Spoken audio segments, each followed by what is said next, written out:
The week of the trial unfolded exactly as Julia had planned it. There were no surprises, no dramatic courtroom reversals, no last-minute evidence materializing out of nowhere. Julia had prepared for nearly a year. She knew the case file as if she had written it herself. Every witness statement, every piece of forensic data, every potential objection the defense might raise, she had catalogued, rehearsed, and neutralized them long before stepping into the courtroom. When the defense attempted a procedural curveball on the second day, she batted it back with surgical precision. When they tried to undermine her witnesses' credibility, she dismantled the attempt with documented evidence and controlled cross-examination. She did not raise her voice. She did not posture unnecessarily. She simply executed. Julia, in her element, was a force. And when she was that force, there wasn't anything that could stop her. On the final day of the trial, her key witness performed exactly as expected, resourceful with their words, deliberate in their pacing, telling the whole truth and nothing but the truth. Every claim was backed by documentation, every statement aligned with established facts. The courtroom felt less like a battleground and more like the final chapter of a book whose ending had already been written. When the jury exited to deliberate, there was no visible anxiety on Julia's face. She organized her papers calmly, exchanged a few quiet words with her team, and waited. It took the jury less than 2 hours. When everyone gathered back into the courtroom, the atmosphere lacked suspense. Even the defendant seemed resigned. The jury finds the defendant guilty on all charges. The words were read into the court record plainly, but they carried weight. Justice had prevailed. Julia nodded once, measured, professional.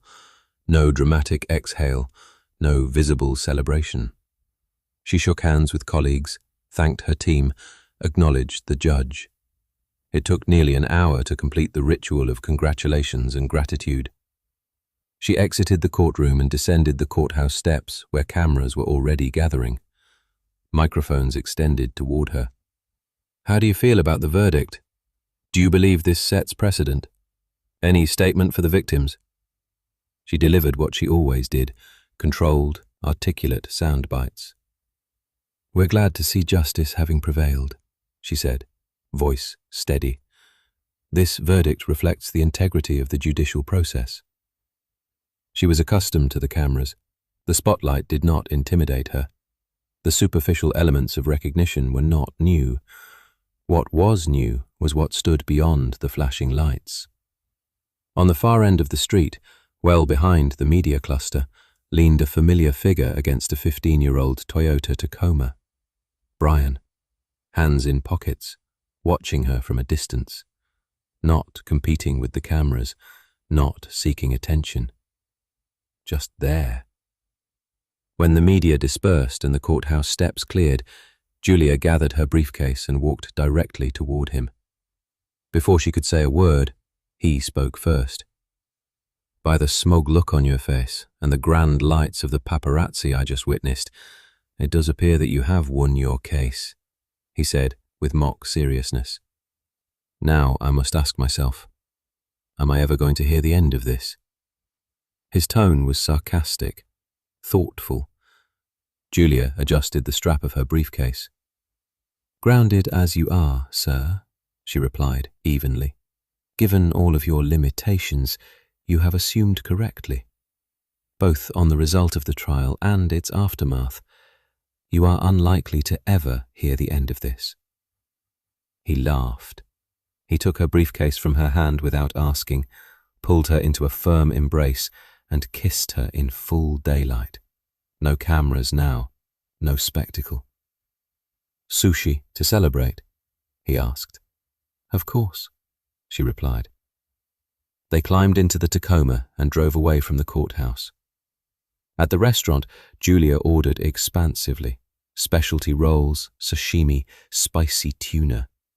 Brian, as usual, kept his choices simple. California rolls, maki. "Why only California rolls and maki?"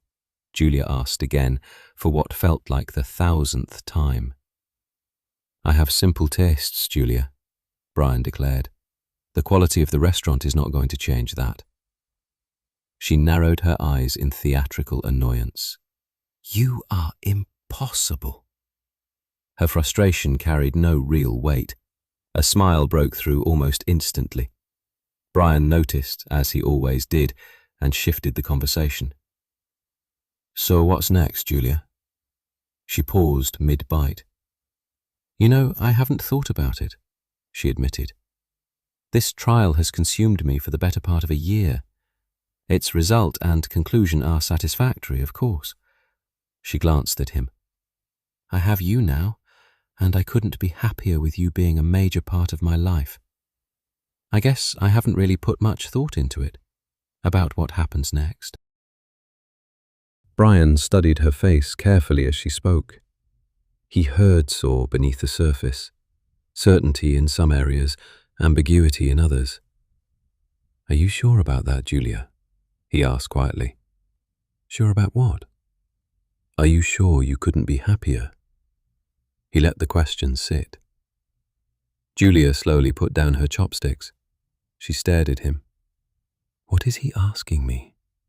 Her mind began scanning possibilities. I don't want another man, she joked lightly. You're enough of a headache for me. There's no other man in this world that can handle you, Julia, he replied with both humor and confidence. We're stuck with each other, and we both know it. She rolled her eyes, but her smile lingered. Well, there really isn't room for me to grow within my firm, she said thoughtfully. I've sort of plateaued professionally. I'm not talking about your career, Brian said. That stopped her. She picked up her spicy tuna roll again, but didn't eat it. No other man. No further career prospects. What is he proposing that could possibly make me happier? Wait, is he asking? She froze. The restaurant noise faded into background hum. She leaned forward slightly, lowering her voice. Brian, are you asking me if I want to start a family with you? He didn't flinch. Do you? He asked directly. The simplicity of his response stunned her. There was no elaborate speech, no preamble, just the question returned to her. Julia leaned back slowly, mind racing. Risk, time, identity, control. Before she could answer, Brian smirked. Let me guess, you never really thought about it. She exhaled. Yeah, I guess I hadn't. The drive back to her apartment was quieter than usual. Not tense, but reflective. Brian had opened a door, not forcefully, but unmistakably. A door that led somewhere unfamiliar, somewhere that complicated an already complex life. Inside her apartment later that evening, they lay in her bed, city lights glowing faintly through the curtains. Julia stared at the ceiling. Brian lay beside her, one arm resting behind his head. Suddenly, she grabbed a pillow and smacked him squarely in the face. What did you do that for? He blurted out, half laughing. You always do this to me, she said. Do what? Force me into thinking deeply about things I had no intention of considering. You force me into unplanned detours. I hate you for it. She paused, studying his expression. I also love you for it. She leaned forward and kissed him softly before resting her head on his chest. Brian wrapped his arm around her. He didn't apologize. He didn't retract the question. He simply held her. Let's get some sleep, he said. But Julia didn't fall asleep right away. Her mind wandered through scenarios she had never allowed herself to entertain. Motherhood, shared responsibility, a life not entirely structured around court dates and verdicts. For years, she had measured growth by promotions, case wins, media recognition. Now another metric hovered quietly in her thoughts. Fulfillment beyond achievement. Brian had a way of doing this, of asking questions that appeared simple but detonated gently beneath the surface. He didn't demand answers, he just planted seeds. As she lay against him, Listening to the steady rhythm of his breathing, she recognized something important. For the first time, the idea of slowing down did not feel like losing momentum. It felt like expanding it, not replacing ambition, redefining it. She tightened her arm around him slightly.